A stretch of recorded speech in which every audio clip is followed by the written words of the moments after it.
hazard segment. We are so delighted to highlight the Tupelo Fire Department because they are an all-hazard department.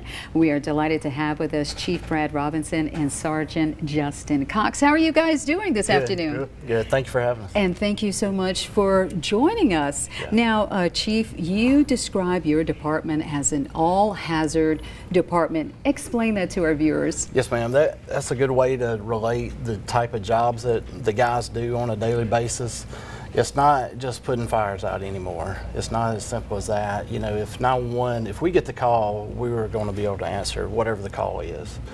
There's not another 912 number. It's 911. That's it. So we have to answer that call, and that's becoming across a trend that all departments are that way, answering whatever that is, whether it be a fire, a hazardous materials call, a rope rescue incident, a swift water incident, a dive incident. You know, whatever, it could be a structural collapse, anything like that, a high angle.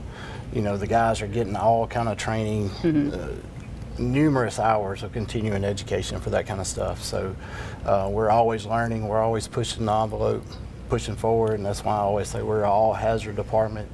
At Tupelo, we are a big part of the Mississippi Task Force, Homeland Security Task Force.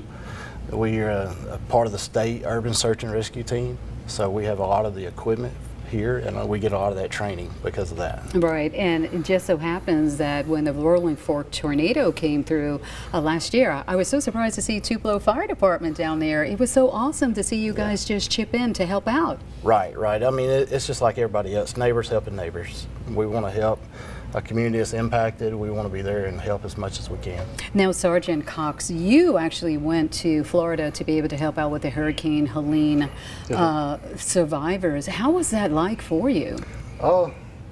It wasn't too bad. Where we were at, it was more so tornado-like damage. Luckily, no major injuries or anything like that.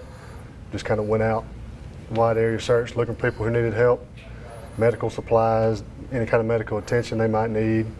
And then, of course, over the second, third, fourth day, started trying to get oxygen to some patients who rely on home oxygen and hadn't had power for 2 or 3 days, getting them water and things like that. So, so when it comes to you, you know, being, you know, tapped like, hey, Justin, we need you to get to Florida, how does that make you feel knowing that at least you brought some sense of hope to them? I think it's a big thing for them. We all went down there, you know, not wanting anything bad to happen, but hoping to get to do some pretty exciting stuff. But we all talked about it, that just talking to these people, giving them waters, just showing them we were out there, that meant more to them than anything else we could have done. Just them seeing us there with them.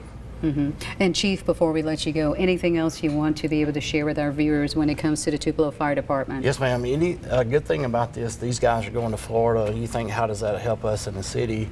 That lets us know that our guys are ready. When not a hurricane happens, but a tornadic event or anything else happens here, our guys, our crews are ready. We're ready for any kind of call.